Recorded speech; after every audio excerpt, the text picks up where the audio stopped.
As a preface to this video, I view the playing of Pycno as a form to express skill and exoticism. I will focus on the more fundamental aspects of the Pycno as a mainly solo player and trophy hunter. I will go over the subspecies as well as the best build for combat. I'm a very experienced Pycno player. I have nearly 300 trophies with countless hours in officials and community servers for the Dynamo. If you are wondering why I do not acknowledge a certain ability, it is because I do not believe it to be at all viable. I hope this video will sate future arguments about Pycno builds.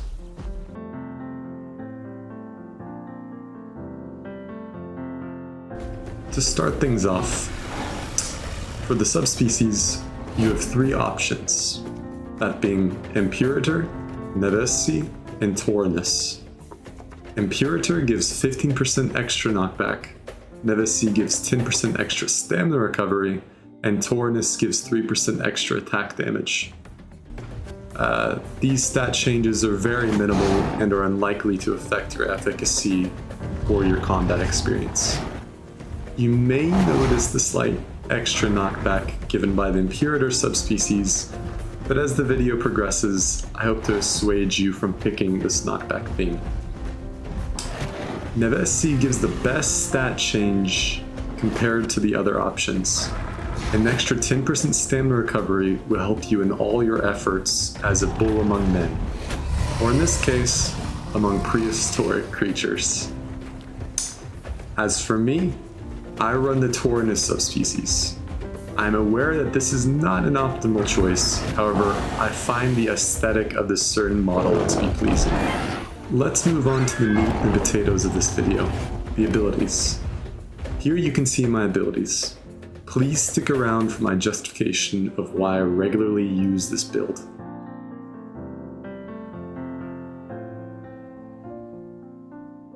Starting with Pycno's passive, Cracked Scutes, which gives one cracked scute worth 5% armor every 15 seconds out of combat, stacking up to 5 for a total of 25% armor. For the simplicity of this video, armor is similar to damage reduction. Cracked Scutes is rarely going to be noticed by you or your opponent in the fight, especially since the total amount of armor able to be held at a time got nerfed from 50% to 25%.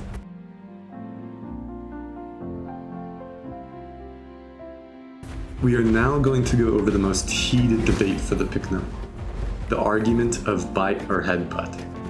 As you can see, I chose bite over headbutt. This is mainly because bite has a 1.5 second cooldown while headbutts is 2 seconds. This small difference in cooldown is tremendously important when hunting 3-slot creatures and smaller. I will later go over why knockback is not as beneficial as is now thought. Now, there are many reasons why I believe Pycno to be the most viable playable in the current Path of Titans climate. All of these reasons either boil down to or engender the main characteristics that make Pycno so great. These being stamina and health recovery, overall speed, and head slam. I will go over the former aspects when subjecting succeeding abilities. But as for head slam, it is the principal attack that makes Pycno a threat on the battlefield. A whopping 120 damage dished out over a split second is devastating to whatever it hits. Of course, power comes with a hefty price. If you hit your head slam, you will take a bit of recoil damage as well as lose 5 stamina. For reference, all creatures have 100 stamina, so you'd be losing 1/20th of your full stamina. But if you miss this attack, you will have a 3-second daze where you can only use juke and move at greatly reduced speeds. Keep in mind that the recoil damage scales as a positive causational relationship with potential head slam damage received by your opponent. This means the more damage your head slam would do against your opponent, the more recoil damage you'll take upon successfully hitting the head slam.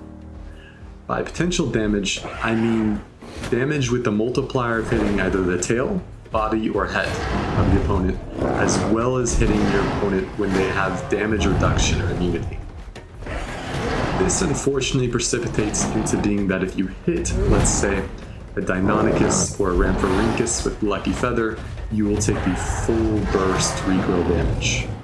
The Path of Titans wiki says you can only take 20% of your health in recoil damage from head slam. But in my experience, I have lost nearly half my health by irrationally slamming my head into a little Deinonychus with Lucky Feather. I believe you will also take full recoil when hitting a lamb with the Guardian Beacon voice motor activated. Overall, head slam pleasantly raises the skill ceiling, and I wholeheartedly recommend it.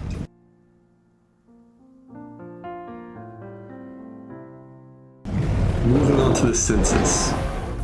Out of all the senses, I recommend running stability.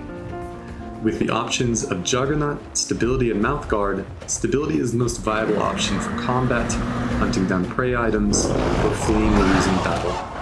Stability makes Juke and Charge both use 25% less stamina and have a 25% faster cooldown. This buff, when paired with Skilled Combat, will yield much better results compared to using any other sense. Stability is immensely vital for the general Pycno playstyle. For Juggernaut, even with its relatively recent buff of now doing 25% damage, it does not compete well with Stability. To my knowledge, the Charge's damage is not increased by Juggernaut. Only the head slots, as well as maybe Knockout, are affected by Juggernaut. I believe lenience to be a predominant force when deciding abilities. Juggernaut, as well as Mouth Guard, is not as forgiving as Stability, and therefore should be rejected in favor of Stability. This is the same for Mouth Guard, as taking little to no recoil damage is very niche and unlikely to have much of an impact in the fight. As long as you are cognizant, the recoil damage from Headbutt and Head Slam simply does not warrant the usage of the Mouth Guard ability. QED, Stability, Stability, Stability. Hypercarnivore, you can only eat fresh meat.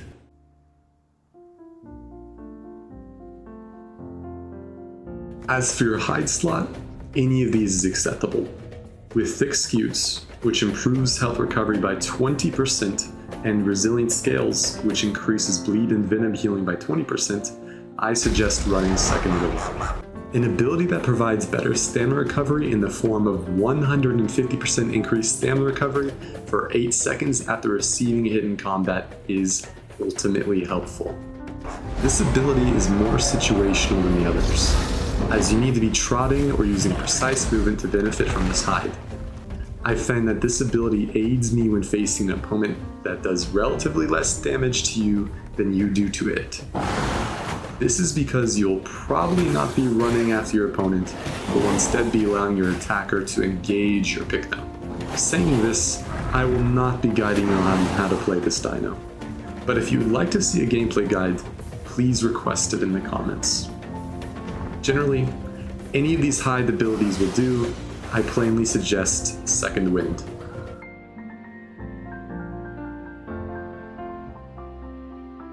I hope it is clear that there is simply no contest when it comes to the leg slot, as Braced Legs sells itself. An ability that ignores uphill movement, speed decrease, increases speed when moving downhill by 10%, and reduces fall damage by 10%. There is little competition to be had. An argument can be made for long distance runner, as it reduces sprinting stamina drain by 15%, but it does not give Pycno the impetus that it should be known for. When it comes to combat, hunting down prey items, or fleeing losing battle, Braced Legs is a necessity.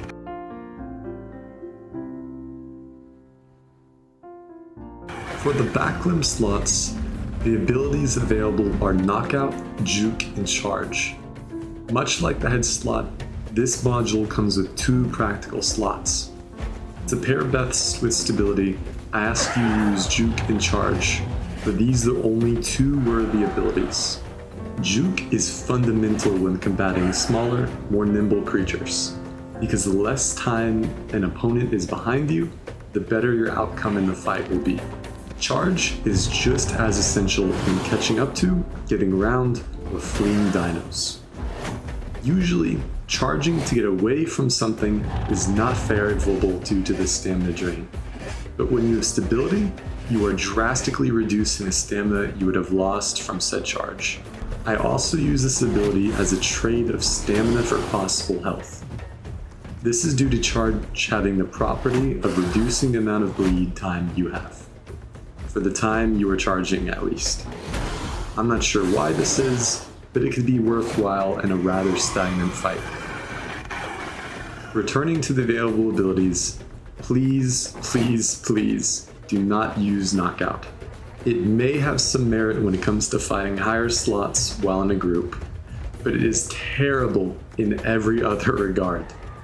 It has a relatively poor range, it is unwieldy, and it has a 20-second cooldown. It is the worst ability in what it offers and withholds for the Pycno. Whenever I am facing a knockout Pycno, I wonder what this player thinks I'm going to do. Do they think I'm going to allow myself to be hit by this ability? Do they think I'm going to run away from them for some reason? In reality, I naturally wait and regain stamina, and then continue the fight with the advantage of them only having charge or juke.